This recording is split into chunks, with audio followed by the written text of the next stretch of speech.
Hey, what's up y'all, I'm back with another video. With the release of The War Within comes the introduction of a brand new allied race, being the Earthen Dwarves, seeing as we clearly don't have enough allied races in the game already.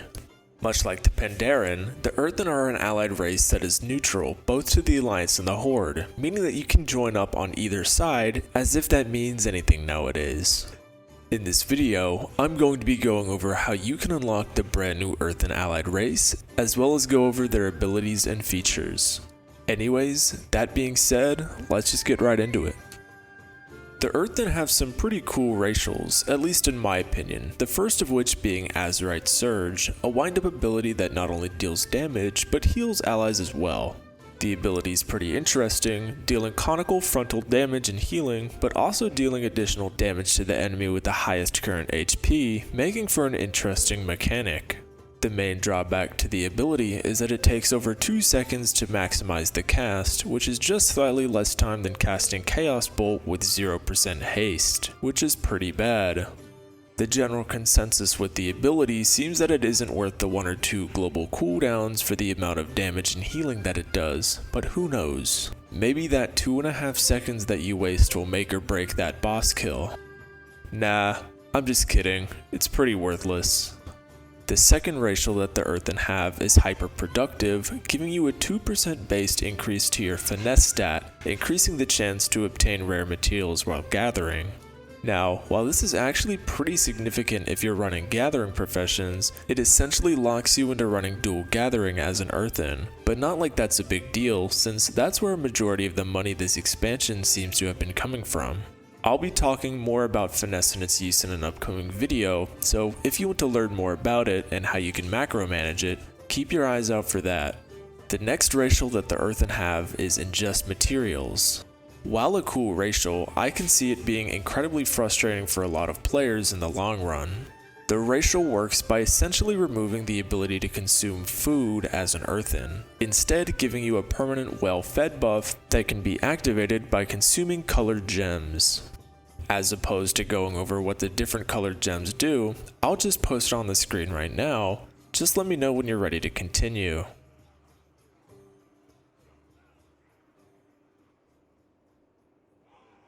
The main drawback to this racial is that you won't be able to obtain well-fed, making things like bear tartare or other specialty foods that provide unique well-fed bonuses obsolete, as you won't be able to consume them to begin with. The next racial that you get as an Earthen is actually pretty significant, being the Titan Rod Frame, which is a flat 10% armor increase, which is incredibly good for plate-wearing tank classes. Outside of tanking, however, I don't see this as being very useful for just about anything. Still a pretty cool racial though. The last Earthen racial is Wide-Eyed Wonder, which provides a 200% experience increase for discovering a new location, which is certainly one of the more unique racials in the game. I can see this being pretty useful for power leveling, as instead of receiving the typical base of 5% of level per area explored, you would receive 15% of a level, which may end up being incredibly broken, especially in the hands of a capable player. All of the racials aside, let's get into how you can go about unlocking the Earthen allied race. The process of obtaining the Earthen allied race is extremely simple, taking no more effort than completing Pathfinder, as well as 3 side quest chains that you can find around Khazalgar. The first quest chain, Morning Rise, starts at the Crossroads Plaza and takes you around the Isle of Dorn, where you learn about what happens to the Earthen once they begin to reach the end of their lifespan. The quest chain has you running around, performing menial tasks such as killing kobolds, reenacting the Wine Stomping World quest from Suramar, playing hide and seek, and a whole lot of walking back and forth. Keeping track of the Earthen allied race quest chains is quite simple, with quests relating to unlocking the Earthen allied race being marked with Earthen allied race, meaning that you'll be able to easily tell which quests do and don't contribute towards your progress for unlocking the Earthen allied race.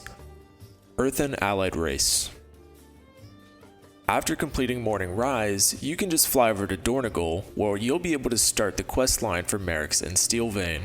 Personally, I had to do a little bit of research just to find where the quest line starts, seeing as I don't tend to do many side quests and hadn't bothered to speak to the random NPC with the arrow above its head outside the inn that I walk out of, immediately mount, and fly to the time waste to burn someone's Misatirna Scythe key because I picked Shadowlands Herbalism instead of Dragon Isles Herbalism. The quest line takes you up and around Dornagal, where you'll learn that Merrick's is actually Steelvein, and that he is actually quite a corrupt politician, except he isn't. I'm not sure how to process the information, seeing as I've never heard of a politician being corrupt before, but that can be a question that I can ask Trade Chat sometimes, since they're always engaging in high intelligence conversation there.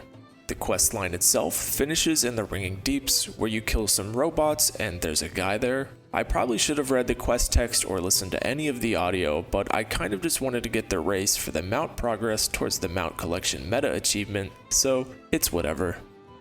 The final quest line that you complete, besides the campaign for unlocking the Earthen Allied race, is Broken Tools, which starts in the Ringing Deeps. This quest is quite simple and quite short, having Machinist Kitten, or whatever his name was, send you off to collect a handful of items to repair some tools, and then ending with you helping him reforge those said tools using the same gameplay mechanic as earlier, where you're essentially reenacting the Wine Stomping World quest from Sumeru. All three of these quest chains can be completed before hitting level 80 and finish the campaign, so if you're looking for some easy experience that requires as little effort as possible while also giving you the experience load of a normal quest chain, I would recommend it, seeing as you're essentially killing like 5 birds with one stone, the stone of which being the Earthen Allied race. The campaign itself, if you haven't done it yet, is quite easy.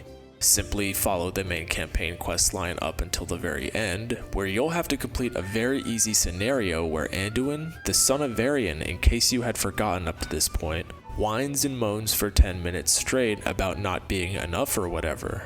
I personally had barely managed to hit level 80 by the time I had finished the campaign, so doing the Earthen Allied race side quests more than likely helped progress me closer to 80 than I would have been without it.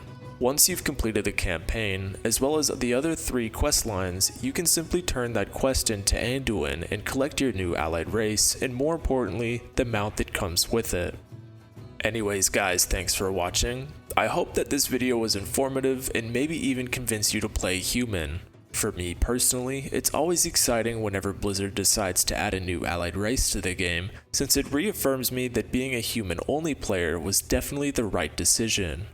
As I've been saying in all of my videos, to stretch the length for that sweet juicy algorithmic placement, my Discord server is officially open, and if you'd like to join, there's a link in the description with a quick PowerPoint presentation with the link to my server at the end, so feel free to drop in.